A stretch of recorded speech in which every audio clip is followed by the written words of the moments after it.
And Yahweh spoke to Moses and to Aaron, saying, Speak to the children of Israel and say to them, when any man has a discharge from his flesh, his discharge is unclean. And this is his uncleanness in regard to his discharge, whether his flesh runs with his discharge or his flesh is stopped up by his discharge, is his uncleanness. Any bed becomes unclean on which he who has the discharge lies, and any object on which he sits becomes unclean. And anyone who touches his bed has to wash his garments, and shall bathe in water, and be unclean until evening. And he who sits on any object on which he who has the discharge sat has to wash his garments, and shall bathe in water, and be unclean until evening.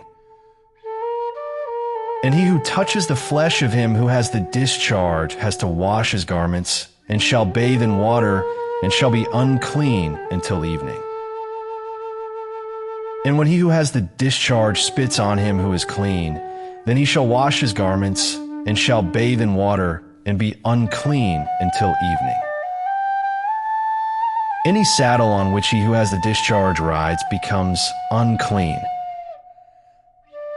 And whoever touches any of that which was under him is unclean until evening, and he who is carrying them up has to wash his garments, and shall bathe in water, and be unclean until evening.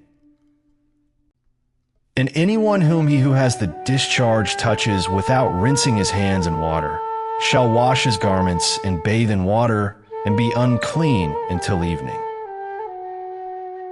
And the earthen vessel which he who has the discharge touches has to be broken, and every wooden vessel has to be rinsed in water.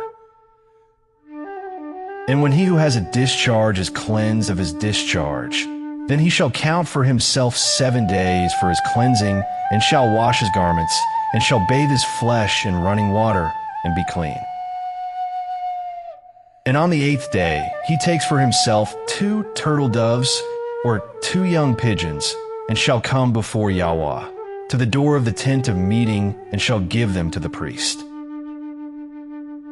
And the priest shall prepare them, the one as a sin offering, and the other as a burnt offering. And the priest shall make atonement for him before Yahweh because of his discharge.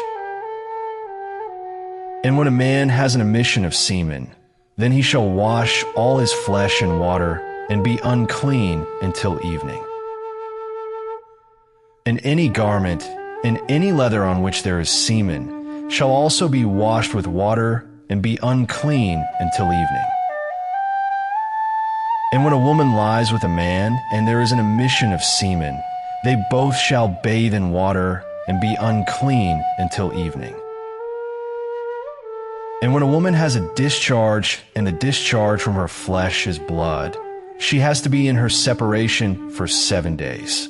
And whoever touches her is unclean until evening. And whatever she lies on during her separation is unclean, and whatever she sits on is unclean. And anyone who touches her bed has to wash his garments, and shall bathe in water, and be unclean until evening. And whoever touches any object that she sat on has to wash his garments, and shall bathe in water, and be unclean until evening. And if it is on the bed or on any object on which she sits, when he touches it, he is unclean until evening. And if any man lies with her at all, and her monthly flow is on him, he shall be unclean 7 days. And any bed he lies on is unclean. And when a woman has a discharge of blood for many days, other than at the time of her monthly separation, or when she discharges beyond her usual time of monthly separation, all the days of her unclean discharge shall be as the days of her monthly separation. She is unclean. Any bed on which she lies all the days of her discharge is to her as the bed of her monthly separation. And whatever she sits on is unclean as the uncleanness of her monthly separation. And anyone who touches them is unclean and shall wash his garments, and shall bathe in water, and be unclean until evening. But if she is cleansed of her discharge, then she shall count for herself 7 days, and after that she is clean. And on the 8th day she takes for herself 2 turtle doves, or 2 young pigeons, and shall bring them to the priest, to the door of the tent of meeting. And the priest shall prepare the one as a sin offering, and the other as a burnt offering, and the priest shall make atonement for her before Yahweh for the discharge of her uncleanness. Thus you shall separate the children of Israel from their uncleanness, lest they die in their uncleanness when they defile my dwelling place which is in their midst. This is the Torah for one who has a discharge, and for him who emits semen and is unclean thereby. And for her who is sick in her monthly separation, and for one who has a discharge, either man or woman, and for him who lies with an unclean woman.